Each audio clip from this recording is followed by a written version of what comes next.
introduce my friend and colleague, Joy Zabala. She's the Director of Technical Assistance for CAST and the National Center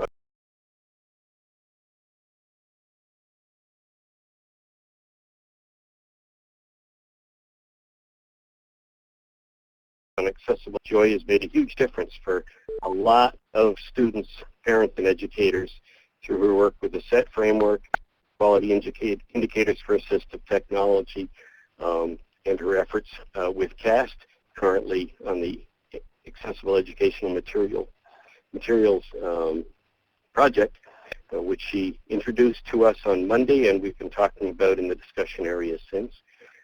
So Joy, thanks for coming back and help us wrap the week up here.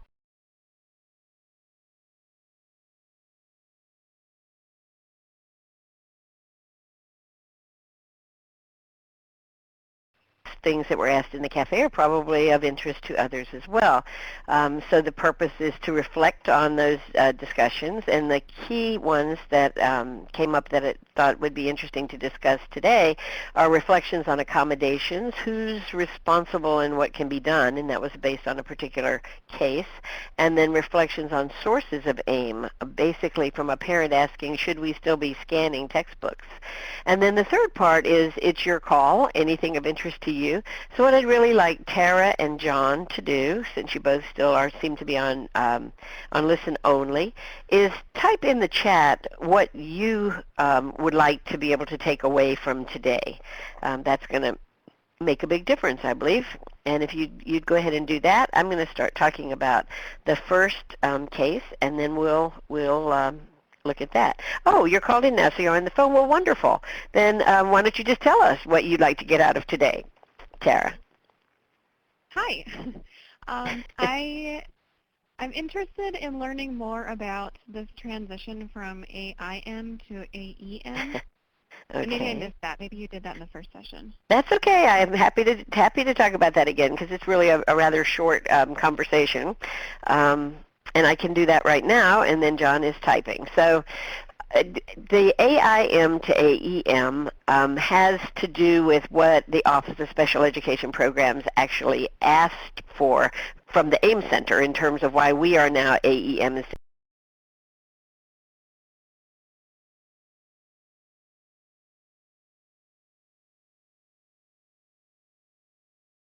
of AIM. Per session, you can see the actual citation.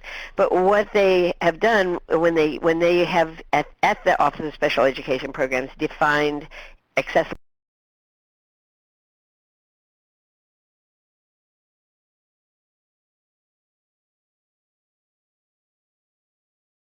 as IDEA has not been reauthorized since 2004. The landscape of educational materials has changed radically. And so in the statute, it talks about print materials. And in the definition of accessible educational materials, it talks about both print and digital materials. I will say that for us at the AIM Center, other than the sort of disequilibrium of changing the letters on so many things that are historically there, that are still current, it's really not made a great deal of a difference for us, because I think we've always been talking about accessible digital materials and other materials. Anything that comes into the learning environment really needs to be accessible, whether it's print or digital or graphical or whatever, so that every student has an opportunity to use it. So in some ways, I think that the bottom line is, if you hear the word instruction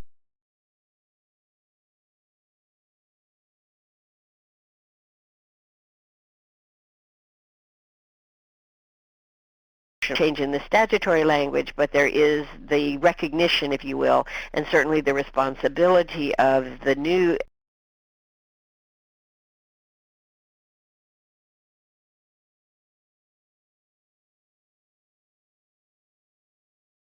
looking at accessible digital materials and also accessible technologies. So I think that's probably a longer answer than you thought you might get, but basically for the purpose of what you're doing, it's not really much of a change. Does that help? Or? Yes, thank you. Okay, you're welcome. Yeah, people have asked us many times, so why did you change this? And well, we didn't change it. The RFP came out with the changed name in it. So, John, let's see, thinking of some discussion questions, and we'll type them up here. Okay, that's terrific. And maybe, Tara, I could also ask you and also ask John what your relationship or responsibilities or interests related to accessible materials might be. That means sort of like, what do you do? Sure. Yeah. Well, I'm at Pacer. Okay, wonderful. Yeah, so you've met me before. I have indeed. That might kind of cue you in on some things that I do. But so I have presented on this topic in the past, and I'm just trying to stay up to date on everything and learning about anything new maybe that's come around. And I work a lot with families in kind of learning about what this is and how it relates to them and what's available for the students. Great, great. So, and I think probably for the purpose of what you're talking about, that really the difference between AIM and AIM and AEM and PALM, where you have the ALM, it's all the same stuff. So for practical reason, as practically we go, we don't really need to worry about that too much. Like several states have now put AIM in their statutory language, and so they won't be making any change to the AEM at this point. So John says, something I always like to hear from other people is how helping parents make AIM happen for students that don't qualify for services such as Bookshare or Learning Ally, but nonetheless would benefit from AIM. There's so many options available, and sometimes it's difficult to help families plot out that course. And indeed it is, John, and I think it's also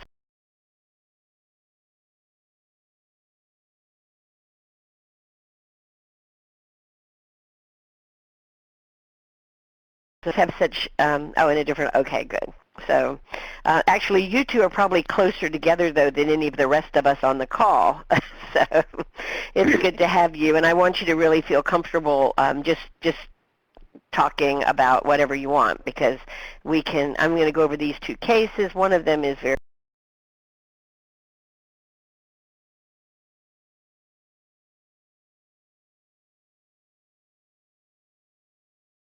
very clearly. We really want to think about those students who do not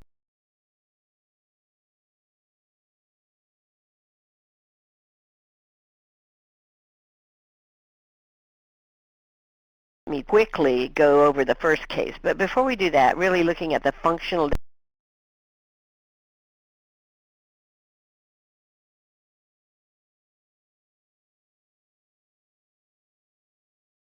justice in the Department of Education, which is looking at both civil rights and education. A Dear Colleague letter is not statutory, but it's a strong recommendation from the departments that issue those letters. And so the functional definition of accessibility is to provide students with the opportunity to acquire the same information, engage in the same interactions, and enjoy the same services as students without disabilities with substantially equivalent ease of use. And those words, substantially equivalent ease of use, are words that come up a lot when we're thinking about, so what should we do?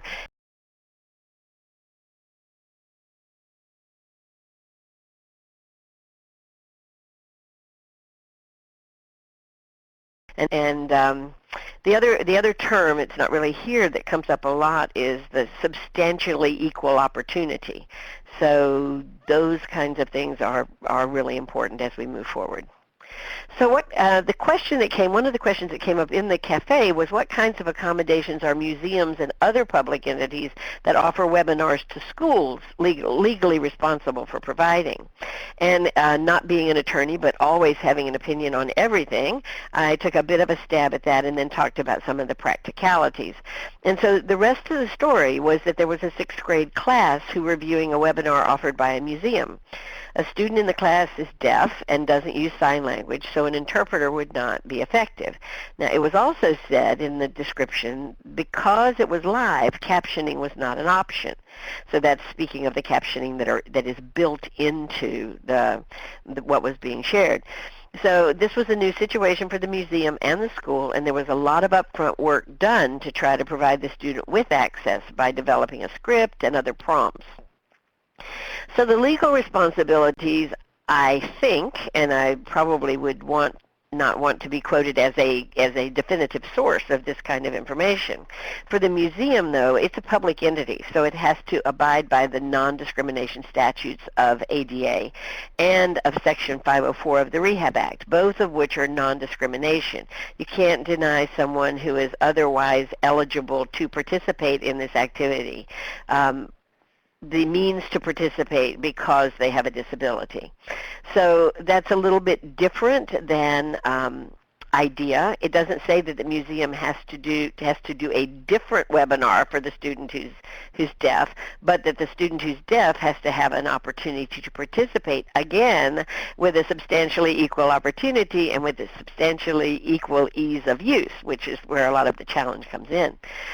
So from the school, though, who's receiving the webinar, then they have to address the communication needs of the student, not just for the webinar, but for everything, as part of his free appropriate public education as required by IDEA. And of course, ADA and 504 also could potentially be impactful, but in this particular situation, the school's responsibility would be how do we look at what the student, how communication is handled in face-to-face situations, and think about how that could happen in an online environment. So what you could do was consider the needs and the strengths of that individual student, which is of course what the school needs to be able to do. And what we know from what was posted was the student is deaf and does not use sign language. He's a 6th grade student, I think I said that. But what we want to know more about was how does receptive and expressive language take place in face-to-face environments? And can any of those strategies be leveraged in an online environment? So that's when we're thinking about the student. And then, of course, a question that comes to my mind is 6th grade student who is deaf, how fluently does the student read text? Because some of the kinds of solutions that you would consider, that particular ability or challenge for the student would make a huge difference. So when we think about then the environments, okay, this webinar is being delivered live, so pre-done captions can't be provided. So a question would be, does the webinar software being used have a captioning module, which I think most of them do at this point, the bigger ones. There's a way that you can do that. I will tell you that the captioning module on Adobe Connect is a bit of a challenge, or it was for us when we used it, but it's there and can be used. If that's available, then hire a captioner to provide real-time captions during the webinar.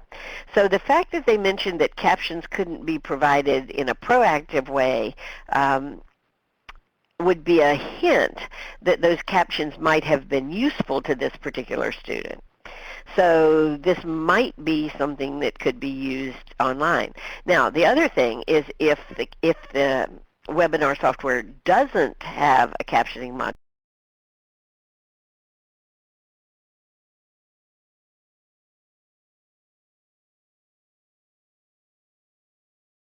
then into this problem again. So I'd like to ask you all, let me see. Okay, that's the next question. So I'd like to ask you all your thoughts on this particular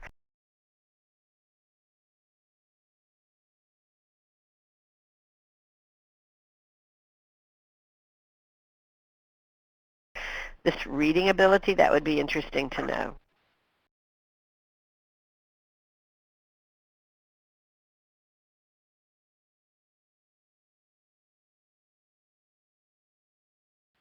And we got to talking after you provided her answer about the real-time captioning, and it seems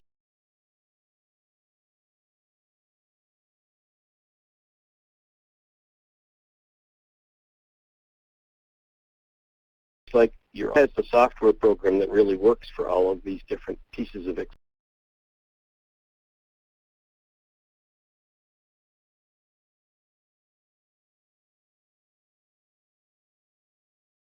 or for making sure it's used. And I would think that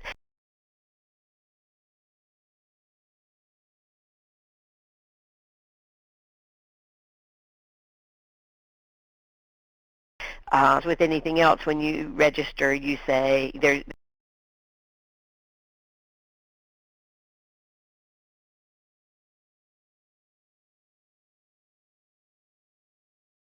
time captioning, excuse me, which I guess is real life.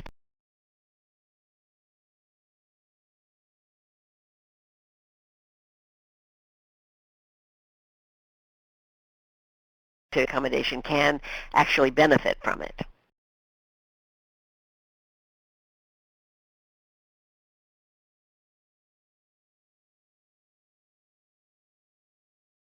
Yeah.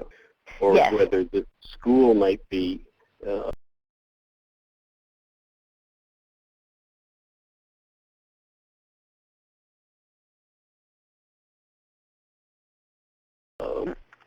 I would think that the museum would be responsible for making their webinar accessible, which in this case would be providing real-time captioning.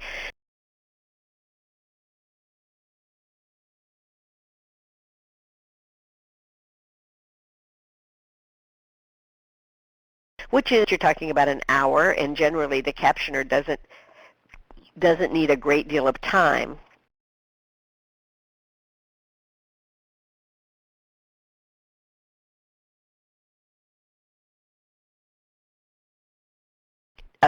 If your software has the ability to do that, and seriously, if your software doesn't have the ability to do that, it really is time to think of another possibility.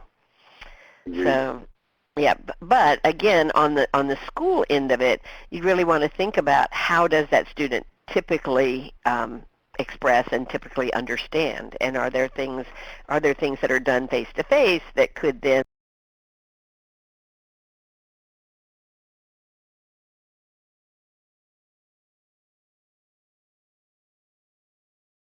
be a challenge, but you could show a close-up of the person speaking. Now, on the other hand, that's not a very effective communication means in a classroom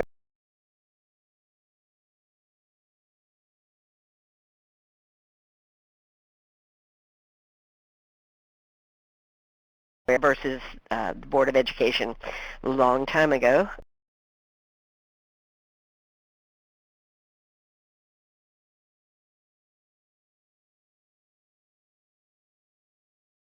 In the current time, because ADA said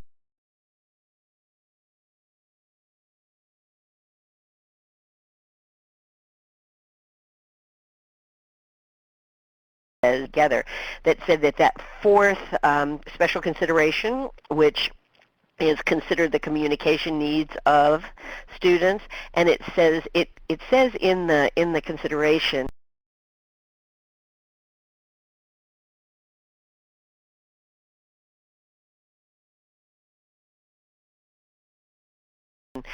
students who are deaf or hard of hearing, and I think that's probably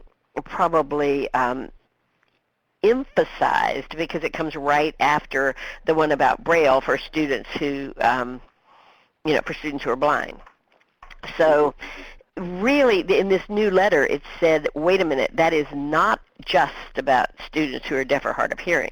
You must consider the communication needs of every student with a disability in the development of the IEP. So it's a pretty powerful letter, and it gives us a lot to think about as we start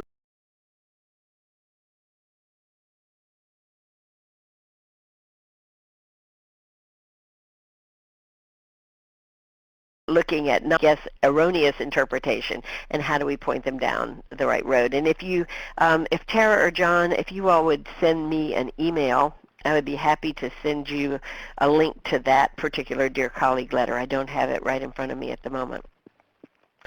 So anybody else have something to think about there? Because this is meant to be all right, so what have we not thought about that we could do for this particular student? Or do you have any other thoughts on the legal responsibilities?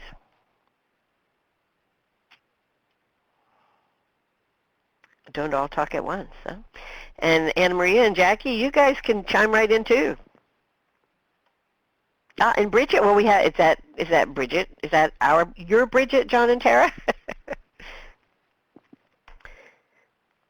So people who have joined us, if you'd like to dial in on the phone, you're certainly welcome to do that. Maybe, Anna Maria, you could put that number up again so that we have a small group and everybody is invited to speak if they would like to. And you can certainly also write in the chat.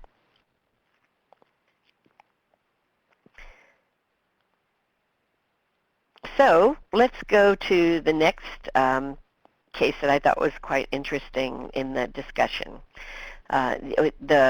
A parent talked about her son being severely dyslexic and that his teacher and his mother, I presume it's his mother, his parent, is digitizing, scanning all of his work. And his teachers say there's no other way to acquire what he needs. And are there other steps we could take to get the materials in a format he can use? And quite honestly, this particular student, well, there are some things, of course, that we don't know, but let's look at taking this apart just a little bit. I think this is sort of the student for whom all of the investments that the Office of Special Education Programs has made in supporting timely delivery of accessible materials to students who cannot use print. This is sort of almost a classic kid here. And what happens when we continue to individually, case by case, do all of the things that those of us like Russ and myself and lots of you have done, you know, when someone said, who makes accessible materials, I would have said as an AT person, well, I do. You know, the group I work with does. We scan and we record and we do all of those things. But what happens when we work that way is that we're really looking at probably some really good benefit, but for 1 or 2 or 4 students. And the investments that OSEP has made in these accessible materials, that would be investments in the AIM Center, the NIMA Center, Bookshare, the NIMAC, and some other, the Diagram Center, other investments, really looking at not having to chop and scan everything. And the more we use those entities that have been established, then the more likely it is that we're going to be able to impact large numbers of learners rather than one learner at a time. So with that in mind, just a quick, brief, what they would have to do, typically you'd have to say, what specialized format does this student need? But we already know what specialized format the student needs. But the 4 specialized formats, just to be clear, are Braille, large print, audio, and digital text. That one of the things that sometimes comes up when we start thinking about all of this is that people don't always realize that a specialized format of a printed material contains exactly the same information as the printed material itself. It isn't a modified material, and it really isn't an alternate format. It's a specialized format. So you might have, if the material is too dense for the person, if there's a processing issue or a cognitive issue that makes it difficult for the person to understand in any sensory way that they take in the information, then the specialized format, the provision of a specialized format may be the provision of an accommodation that really is not helping the person, because only the presentation of the material is different. But I would also caution you to be very careful that you don't make an assumption that the person could not understand or learn to understand better with a specialized format. I think those of us who've been around here a long time, the whole idea of digital text or a digital material is the opportunity to both hear and see and use those 2 sensory channels at the same time, or actually to hear and use Braille at the same time, may provide more support for comprehension and understanding. So thinking about those things, then we think about the 4-step process for decision making and how it might apply to what this particular parent is asking. So first we establish the need for instructional materials in accessible formats. We select the formats and the features that are needed, and then we commence the steps to acquire the needed formats in a timely manner. And finally, determine the supports needed for effective use for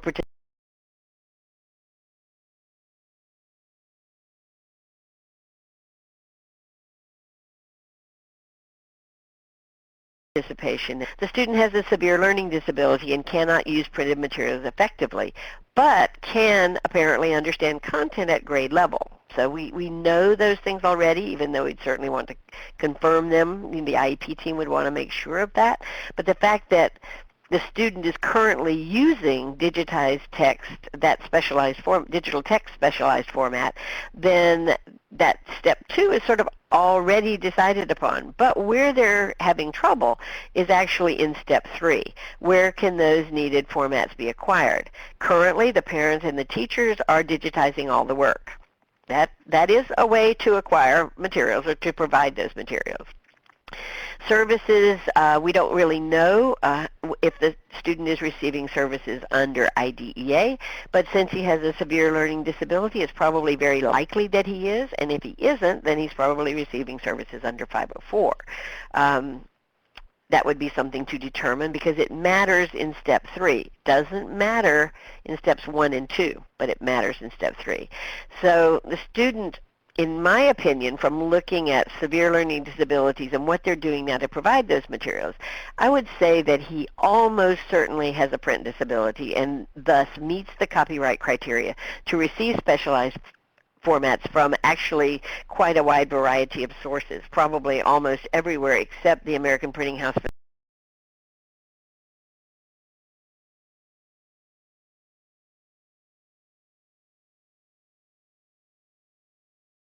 the Blind was talking about. Is this kid is it's sort of interesting because you don't think about students who are blind or visually impaired as being like the big winners when it comes to instructional materials. But they sort of are because they can use every possible source. There's no question about copyright and students who are blind or visually impaired. Students with learning disabilities, often the attitude or the assumptions that people make about a print disability or make about a copyright, the copyright criteria will lead them to think that a student with a severe learning disability perhaps does not meet the criteria to get materials from a variety of sources. And then we do have students who simply need specialized formats or need supported learning in the materials that they use, like the ones that John's talking about, who are perhaps are struggling readers who don't have an identified disability or English language learners who don't, but still need those supports. So we have to think about how we can provide those supports to all students. So when we think about AIM, also we need to think about 2 sides of the AIM coin. One is the content has to be accessible to the student. But the other, and I think this goes very well with our sort of assistive technology understanding, is that the technology that delivers the content and enables the student to perceive and interact with that content has to be usable by the student. So if the technology won't do what the student needs to have done with that content, or the student can't use it well, then you're still going to have an inaccessible material, even if you've got wonderful content. Or you could have great technology that matches the student wonderfully, and if the content is not built in such a way that it's flexible and malleable, meaning that it can be changed and moved by that technology so that it's delivered to the student well, then you still don't have the level of accessibility that is needed. Excuse me. I'm in the last probably 30 minutes before this webinar, I all of a sudden realized I'm in the midst of an allergy attack, so sorry about the cough. And Tara mentions too that the problem often comes in when there are pictures, etc., and that is true. And especially when you're scanning, you're chopping and scanning, or someone else is chopping and scanning, even if it's an accessible media producer, the issue with graphics is certainly one that has to be taken into consideration. If a material is developed from a NIMAS compliant file that comes through the NIMAC or is obtained some other way, then all of the images have to have alt text built into it's part of the standard. But so sometimes people will say, well, it really doesn't matter if something's made from a NIMUS source file or something's made by chopping and scanning, and yet it does make a difference because of the pictures. And if somebody is perhaps using Braille, then they also need some sort of way to perceive those graphics as well, not just the text. I think in some ways the term digital text as a format is a little bit misleading because it really isn't about just the text. It's about all of the information, no matter how that information is conveyed, whether it's by an illustration or by a graph or by a picture. All of that information needs to be available to the students. So before we go more into step 3, let's take a quick look at step 4. And this is where that technology piece comes in, and lots of other things. I think, again, those of us who have a background in assistive technology have been in situations where you've seen or heard about, and hopefully we haven't done it, I'll cross our fingers on that one, where you just say, okay, here's the technology, good to go, bye, see ya. And not a lot happens unless for some reason the only barrier that person had was some sort of probably physical means to make something happen that they could not make happen without the technology. Usually it's much more complex than that. So when we think about supports for use, we have to think about, of course, the technology that the student needs to perceive and interact with the content, but also what sort of training needs to take place for the student and the family and the staff. And what's nice, if you look at the AIM Navigator, which has now, its name has now been changed to AEM AIM Navigator, you will see in that navigator a lot of suggestions about what does this mean when you're thinking about these things and how do we go about putting them together and making decisions about them. Because it also may be instructional strategies. Are there particular strategies that the teacher and perhaps the family as well as the student need to know about what to expect from the student, how to perhaps ask questions and give prompts and what prompts not to give, and lots of different things that we think about in instructional strategies. Also, some students need additional support services. They may need, particularly if they're a student with a fine or gross motor disability, they may need support services from an OT or PT. They may still need language development services. I was thinking about the child who is deaf in the first situation probably receives a lot of other services as a student who's deaf. So how does that fit together with making everything accessible for him? And then certainly there are accommodations or modifications. What we'd like to do is try to modify less and accommodate more, but certainly we modify when the accommodation is not enough to lower the barriers to participation and achievement. And just to give you an example, if someone's using a digital text format and they're using audio-supported reading, where they're looking at the text and also listening to the text, then you may have to have an accommodation such as we'll have a quiet place in the classroom to read, or we'll use headphones or things like that. We do a webinar that's called AIM in the IEP, and it talks a good bit about sort of what would it look like if accessible materials, when they're written in the IEP in lots of different places. So any of you who've not been a part of that might want to have a look at it sometimes. So let's go back to step 3 and think about where can the needed formats be acquired, because what's happening now, again, this is the same slide I showed you a minute ago.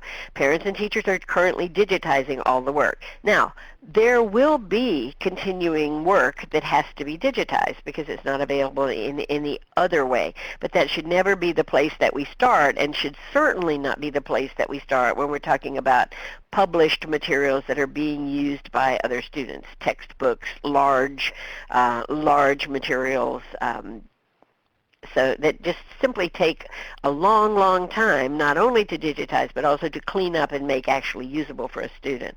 Incredibly resource intensive.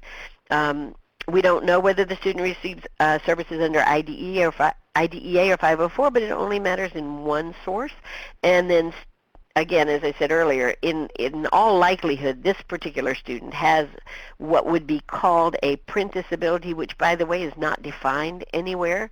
It's basically generally thought to mean a student, or an individual, not a student, an individual who cannot use printed materials, who cannot gain that information from that particular format. Interestingly enough, the term print disability does not appear in copyright. It only appears in IDEA. And it probably appears in the Higher Ed Act, I think, at this point. But people will say, oh, a print disability, that's about copyright. But what copyright says is an individual who cannot use printed materials because of blindness or other disability. And that's where people get all hung up about what does that other disability thing mean. So the multiple sources of AIM for printed materials are important to understand, but also to know that all sources don't deal with all types of AIM, as I mentioned, the American Printing House for the Blind, and some cannot be used to provide materials to a full range of students, which I think is the place that a lot of us run into a lot. So what about this kid who is a struggling reader, and who could benefit from this particular material or this particular format that is being used perhaps by another person?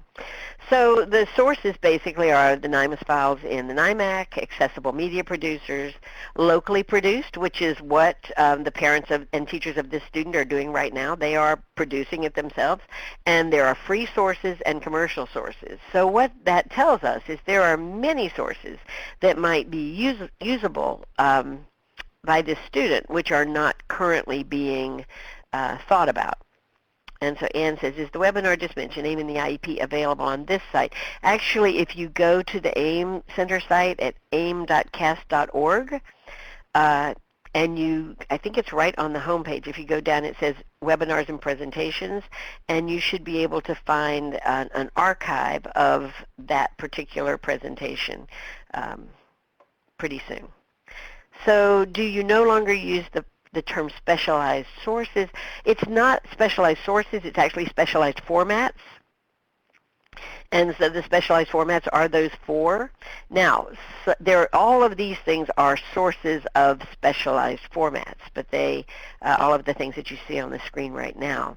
But there are restricted sources, and those restricted sources are basically the first and the second, and really sort of the third. Let me see if I've got that. Yeah. So when we look at the NIMAC, or those NIMAS files that are placed in the NIMAC, which is really like a library of files that states can draw from, publishers make a file that is marked up to the criteria in the NIMAS standard, and they put it in the NIMAC. Now, each state has designated people who can move those files. Those are called accessible media no, they're not. They're called authorized users, because the NIMAS file is a source file which is not meant to be used by a student. It has to be converted in some way. A state can download those files and convert them locally, or a state can have an accessible media, they can assign them to an accessible media producer. Now, what many states have done is that they have designated Bookshare, and in quite a few states also Learning Ally, as authorized users, so that those large libraries of accessible materials, again restricted for use only by some students, but those large libraries can go and get those files from the NIMAC and go ahead and convert them into the specialized formats without quite as much internal opportunity for things to get missed on somebody's desk as the process goes along. So that's been good. But if you're going to use the NIMAS sourced, actually the NIMAC source, the material that comes through the NIMAC, publishers receive no compensation for those files. That's simply something that either they're required to do as part of a purchasing contract, or that they do proactively because they know that it's important. But it's very important that the student actually meets the copyright criteria, meaning that they're certified by a competent authority as unable to read printed materials because of blindness and other disability. That's the actual language from copyright. And they have to be served under IDEA. So students who are served under 504, even if they meet copyright criteria, cannot use those materials. So if you go to Bookshare, you'll see materials that are, they call them NIMAC materials, and so you'll see perhaps one volume or one format that is not created from a NIMAS file, and then you'll see a NIMAS sourced the very same material. Now, the difference in those materials is probably exactly what Tara mentioned a little bit ago about what about the graphics, and what about all of those things. If it is created from a NIMAS file, then that information should be in that file already. If it is not created from a NIMAS file, then the graphics and the descriptions and all that should be there may not be there. So that's an important distinction to know. So those materials, though, that are NIMAS sourced are NIMAC books, depending on how they're called, even in Bookshare and Learning Ally, then can only be used by students who you say, as the educator or the parent says, yes, this student meets copyright criteria. The school has to say, yes, they're served under IDEA. So what makes it a little bit complicated is that there are varying interpretations in use about qualifying disability under copyright. The National Library Service of the Library of Congress, which is the regulating agency for copyright, uses 4 categories: blind, visual impairment, physical limitations, or a reading disability based on organic dysfunction.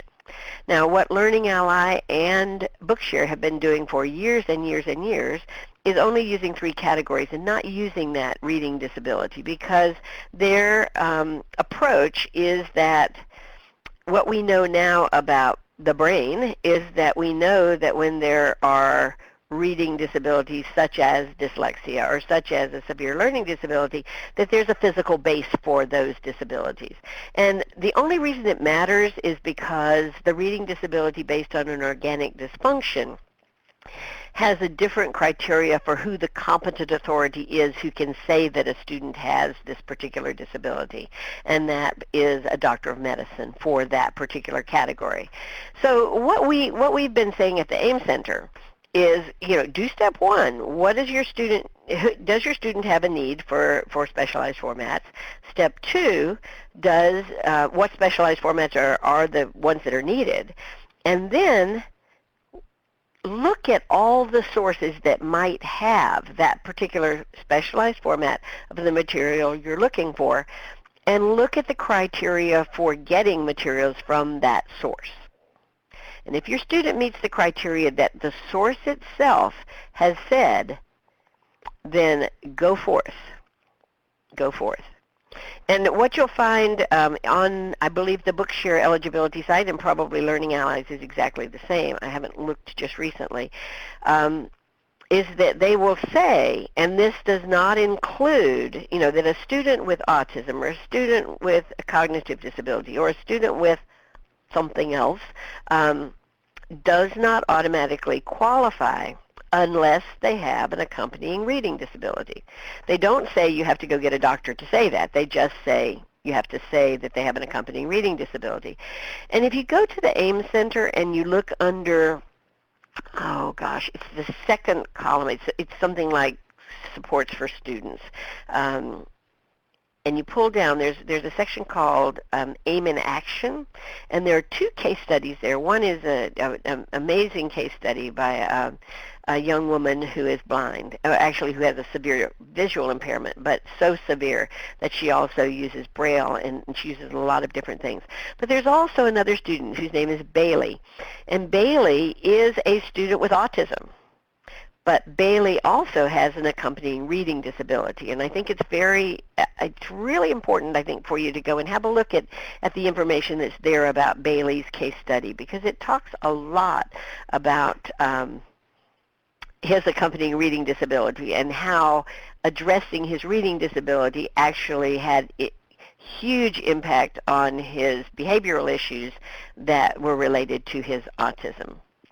So don't assume that someone who isn't blind, visually impaired, has a physical limitation, doesn't meet the criteria to use these to get materials from these particular sources.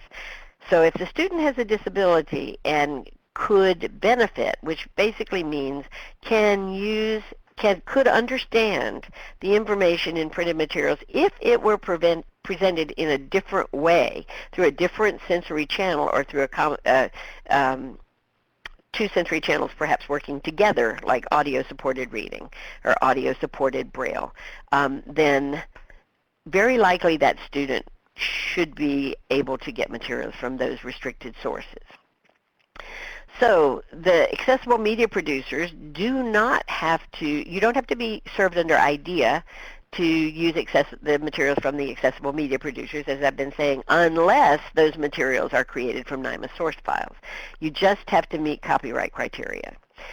Locally produced, really, like the student in the scenario that we were talking about, that's basically part of locally produced, but you could also have locally produced, like there's a Braille center in your district or in your state, or there's some sort of other place within your district or your state, so that things are available locally, or possibly more than student by student.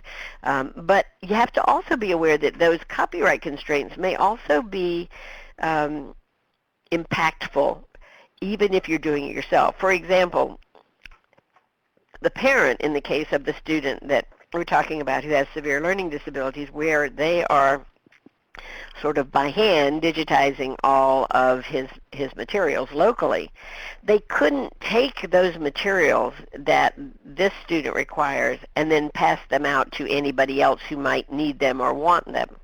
They have to be aware that that would be probably a violation of copyright, which is why it's another good reason to go through the large libraries when you can.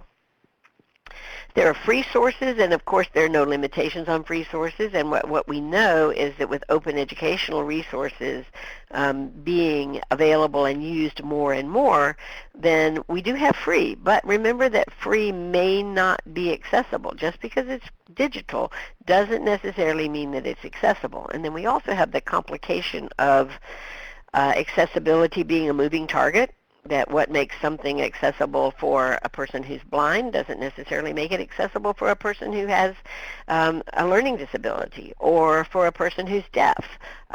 So when we think about what commercial sources and free sources need to be, we have to not only think about who can use them, and the great thing is that the answer is everybody, but we also have to think about how accessible they are to whom. When somebody says, oh, my materials are accessible, to whom are they accessible? What features do they have that remove barriers? What features do they have for someone who can't see? What features do they have for someone who can't hear? What about if someone can't manipulate them physically? How does all that work? So I think in the case of our student that we've been talking about, the parent and the teachers probably have it's not that the teachers are trying to not provide what's needed, because they're also involved in providing what's needed, but they probably really do not realize that there are some robust sources that they should be trying to use before they go to locally produced.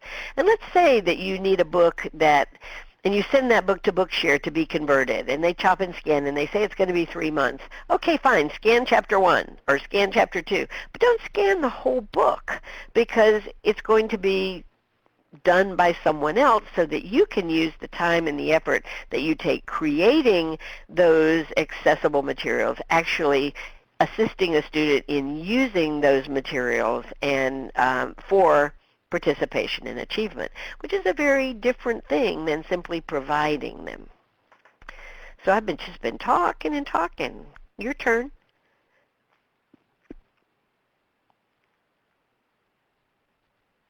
This is Russ Joy. You got down all the way to commercial there, and I guess for a long time my dream has kind of been that, any book that you get for education, or maybe leisure as well, all comes with a disc in the back, in a little pocket in the back, and that disc has a wealth of different digital resources on it, and so there's you stick it somewhere in your computer or whatever, and there's a menu, or maybe a CD is too outdated now, but some source anyway.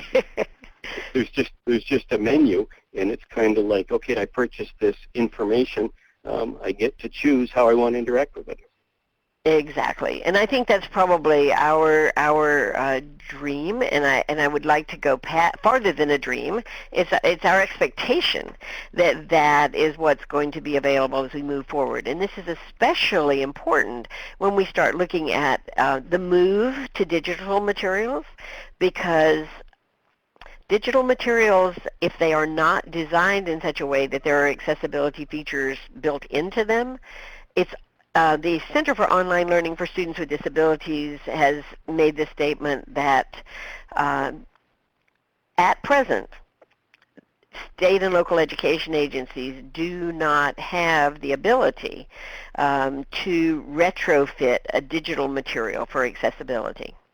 Now, of course, what we know is not only traditional assistive technology companies, but also companies like Microsoft and Apple are working on trying to add things to their hardware that is going to increase usability and increase, basically, that term usability and accessibility are probably two that we really need to think about, because when we say accessibility, people immediately think about students with disabilities, but when we think about usability and accessibility really work together, that the broadest possible range of students can use them. There are always going to be students who need to have something very particular and very specific to themselves, but our range of, if we were going to use a bell curve, which I'd really rather not, but if we could, it would be much, much, much more broadly extended, and there would only be the tiniest little tails where someone could not access what actually came from a publisher.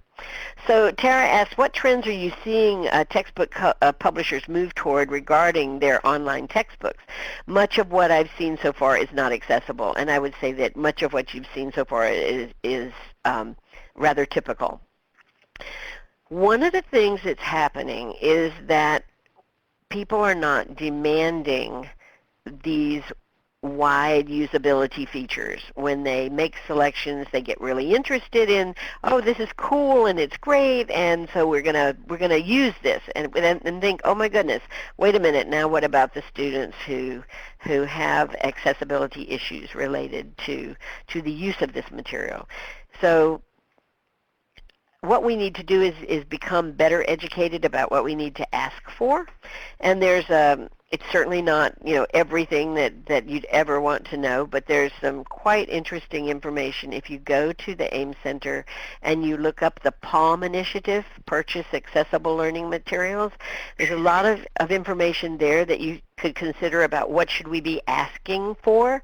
And there's even a webinar called Buy Accessible, and it's in that same place that you'd find the one on AIM and the IEP.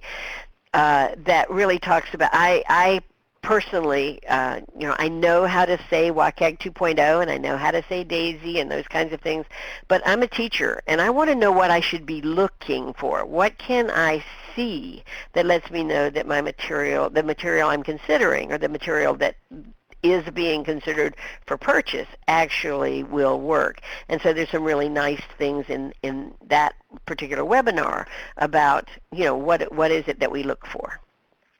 So we have to start asking for more, because if we don't purchase materials that are not accessible, then materials that are not accessible are going to become accessible, or some other material is going to go forth.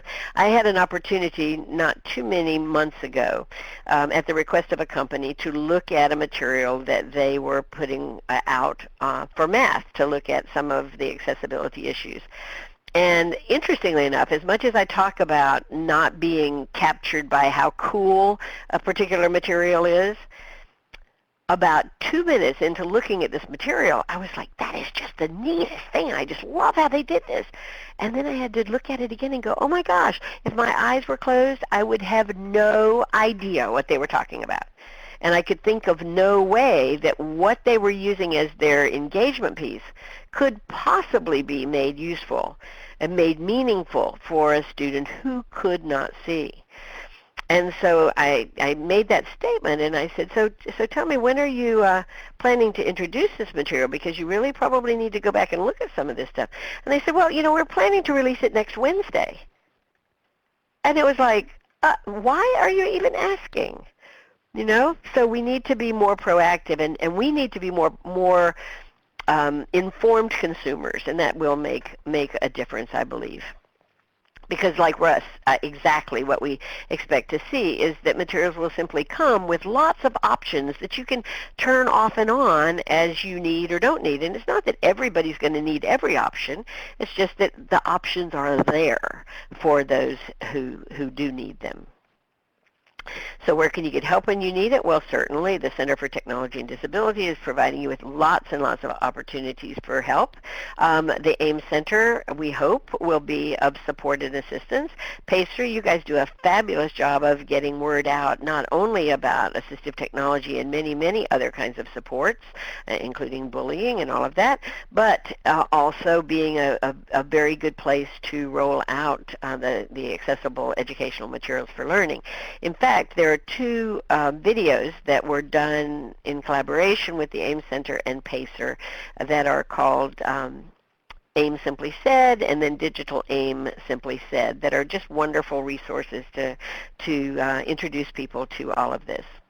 So at the AIM Center, this is a picture of the homepage. Supporting Learners was the place that I wanted to tell you to look for the AIM in Action pieces, because I think you may find some things that are very useful.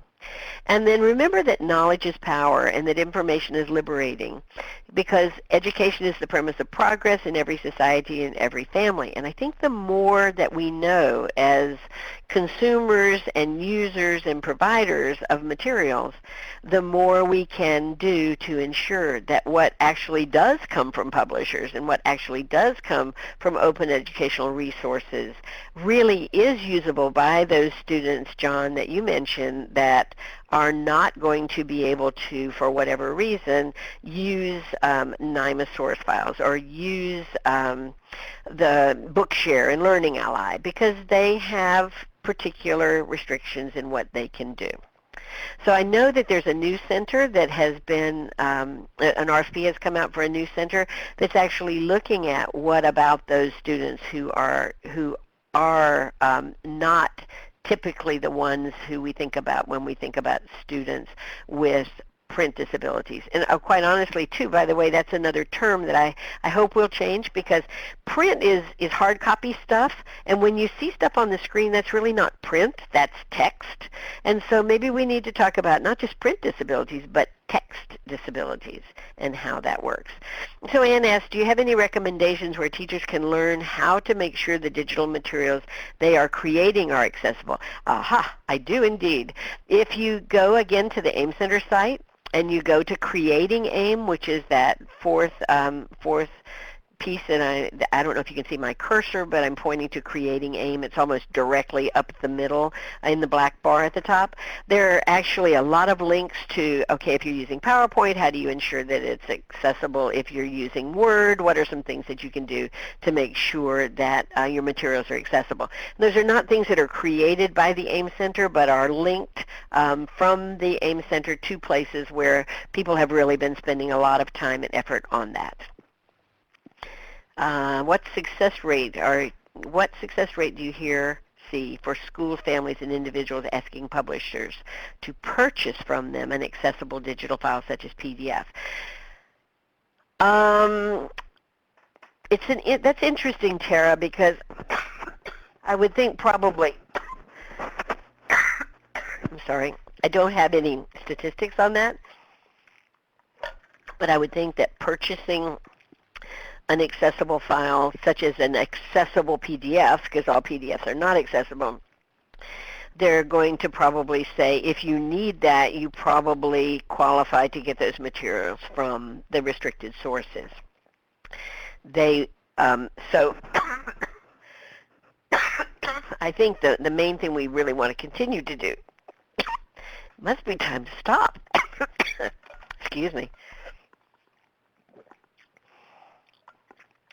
We want to be able to not purchase for use for a small group of children or a single child, but to really look at how do we make sure that those materials are a part of a purchasable package, if you will, that's available to anybody, whether the student has a disability or not. So I think you can also look at the PALM initiative, and there are lots in the PALM initiative, which is, I think, possibly under creating, I'm not sure where the PALM initiative is located, but you can use the search box and just write in PALM, and there are lots of actions there that people can take to move that availability of accessible materials forward. By the way, the actual charge at this point of the new AIM Center is not just provision, which has been sort of, having a process for provision. Now it is availability, which again is part of that provision piece, but also use. So we have to be looking at not just are people getting stuff or is stuff being sent to people, but is it actually being used? And probably to close off, many of our university faculty are now creating their own digital textbooks and course materials and calling them accessible when they may not be, and that's exactly right. You might want to look at that, creating accessible materials and some of the things that are there that talk about how those PDFs are and are not accessible, or what can do to increase the accessibility. Because there are accessible PDFs, but there are things that you need to do. So I want to thank you all for the time that you spent, and you were really quiet, and probably because I didn't even give you a chance to get a word in edgewise. But I think we've reached the end of our hour. I'm happy to stay around for a few minutes if there's anybody that has anything else they'd like to talk about. Russ, back to you. Well, thank you so much, Joy. As usual, it's been a very informative week, and you've given us lots to think about and lots more things to go and search through, keeping in mind that we're ahead of where we were, but it's an ongoing process, and we haven't arrived yet for sure. And as long as we're aware of that, we'll keep trying. I think one of the things to the fact that Anna Maria put up a survey link that she'd like anyone who's been with us to take a look at, just so we get feedback in terms of how we're doing. And sorry, Joy, I think I stepped on you. Oh, no, that's okay. I stepped on you. And now I forgot what I was going to say because Ann had mentioned being involved in the quiet work, so my brain just went there. Oh, I know. What I was going to say is I think sometimes, when we think about where we are and we feel like we've been treading water, we're certainly not where we want to be, but we're not where we were. I look at it a lot like as a first grade teacher, which I was for many years, if we could really remember the first day of first grade, no one would ever teach first grade 2 years in a row, or maybe 2 times ever, because there's such a difference in when the little ones come in to start and the end of first grade and all of the things they've accomplished. So we want to remember that even though we're not the first day of first grade, we're still probably in elementary school, if we looked at the whole at our progress. So we just keep going and keep moving forward, and I'm delighted that we have the opportunity to move forward together, because that's how change gets made. Thank you so much, Joy. My pleasure. Have a good weekend, everybody.